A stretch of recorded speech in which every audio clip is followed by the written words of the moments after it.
Welcome to Precious Explore, where I share my travel experiences and things that fascinate me. I took a trip to Berlin, the capital of Germany. We are about to see and learn new things about Germany that you might not know about. Get ready to experience Berlin.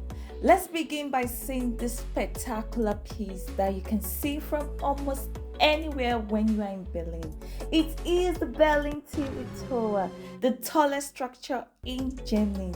Built in the 1960s by the East German government, the TV tower was originally a symbol of East Germany technological progress and power during the Cold War. Today, it is a unifying icon for Berlin. The observatory deck offers sweeping panoramic views of the city. Fun fact about this place: on clear days, you can see as far as 42 kilometers from the top of the tower. Moving on, we are going to one of the popular landmarks in Germany, and that is the Checkpoint Charlie, the most famous border crossing between East and West Berlin for almost 30 years. During this time, East and West Berlin citizens were prohibited from crossing freely at Checkpoint Charlie. One of the most tense moments during the Cold War occurred at this point in October 1961 when Soviet and American soldiers had a battle. This began with an American diplomat who was stopped from crossing into East Berlin. The consequence was a standoff from both sides for almost 16 hours, ready for battle, with only a few meters apart. This standoff was stopped through negotiations between the then US President John F. Kennedy and the former Prime Minister of the Soviet Union, Nikita Khrushchev.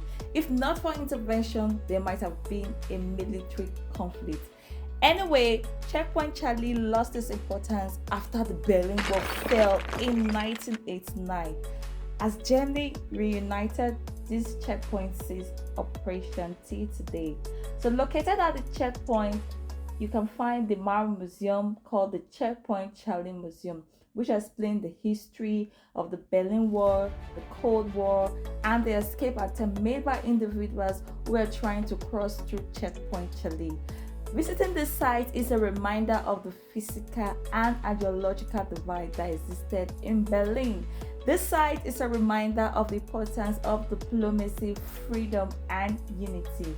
Moving on, you will be seeing the world's longest open-air gallery, the East Side Gallery, about a 1.3 kilometer stretch of the Berlin Wall. You see, after the fall of the wall in 1989, artists from all over the world they came together to create over 100 paintings on this historic structure, symbolizing freedom, unity, and hope. So one artwork that particularly stands out is the Mortar Kiss by Dimitri Vrubel. So this iconic mural shows a powerful moment, a kiss between Soviet leader Leonid Brezhnev and East German leader Erich Honecker, inspired by an actual photograph from 1979. So the kiss of death, as it's often called, became a global symbol of the Cold War politics and is one of the most photographed pieces at the gallery. So when most people visit this gallery, they take a photo here. So the East Side Gallery is not just an artistic spectacle, it's a living monument to Berlin's divided past and its current unity. Next, you're about to see one of Berlin's most iconic symbols, the Brandenburg Gate. So during the Cold War, this gate stood on the border between East and West Berlin, a reminder again of the city's division. Just take a moment to view the quadrilateral statue at the top of the gate. You can see a goddess here on a chariot pulling 4 horses. This goddess is holding a Parisian iron cross and an eagle, which symbolizes strength and power. This neoclassical masterpiece has stood as a silent witness to some of the most pivotal events in world history. But in 1989, Berlin Wall fell, and the Brandenburg Gate became a global symbol of peace, unity, and the end of division in Germany. Okay, so this time we are visiting the Jewish Museum in Berlin. Stick around because there's so much to see and learn in this video. So the Jewish Museum, it focuses on Jewish history in Germany. There are exhibitions about the Holocaust, one of which is the Silicon fallen leaves located in the memory vault. So this installation, it invites visitors to work on the over 10,000 iron faces scattered across the floor. It's a reminder of the loss and absence left by the Holocaust, particularly the absence of Jewish life in Germany due to the atrocities of the Nazi era. Each piece is shaped like a human face with an open mouth. These faces, they appear to be silently screaming, symbolizing the millions of victims of war and violence. Each face, as you can see here, represents a life that's been lost, a voice that has been silent. Okay, now our next destination is the Reichstag Building, a symbol of Germany's turbulent political history and its democratic rebirth. This building was constructed in 1989 and was set on fire in 1933, an event that marked the rise of Nazi Germany. So after the wars, when Germany reunited, Reichstag was restored and given a facelift again. So you can see it has this stunning glass dome. The dome is architecturally beautiful. From its rooftop terrains, you can see some of Berlin's most famous landmarks.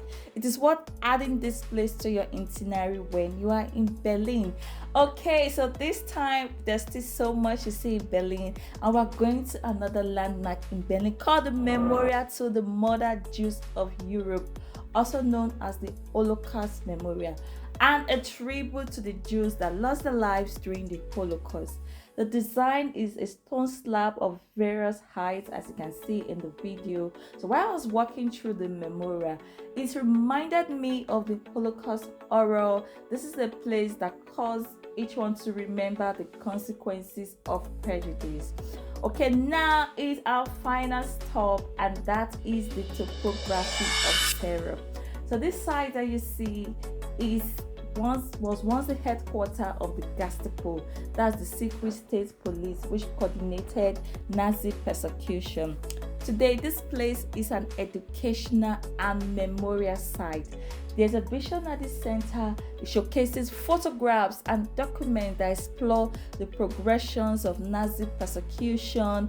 The exhibitions that you find here, they don't shy away from the darkest chapter of German history. Yes, Germany as a country has had a very dark, turbulent past. So at this site, you can see underground cell that was used by the secret state police, where political prisoners were interrogated, they were detained, and even tortured. So one of the exhibitions is called Berlin 1933 to 1945. Between propaganda and terror. So this exhibition highlights how the Nazi regime influenced Berlin's development and its impact on its citizens. Interestingly, at this center, you can still see remnants of the Berlin Wall still standing up to date. So if you want to experience see what the Berlin Wall looked like, visit this place. You can see what the Berlin Wall was like. Okay, so Berlin is a city like no other place. Yes, every corner you visit, every place you pass through, it tells you a story of resilience, of transformation, and hope. From the vibrant art of the Inside Gallery to the sober reflection, at the Holocaust Memorial, seeing what the Jews have gone through in Germany. This city, it invites you to confront the past while also celebrating the progress of the present and looking optimistic to the future. My visit has helped me better reflect on Berlin's transformation from a city that was once divided to one that now celebrates its shared identity. Germany as a country is one of the places that you can really learn a lot about World War, Holocaust, and so many things that affect humanity. I want to say thank you for joining me on this journey through Berlin's history.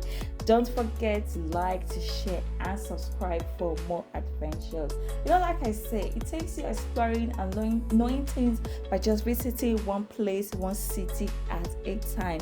Until I see you in the next video of Precious Explore, I want you to leave your guesses. What did you learn from this video?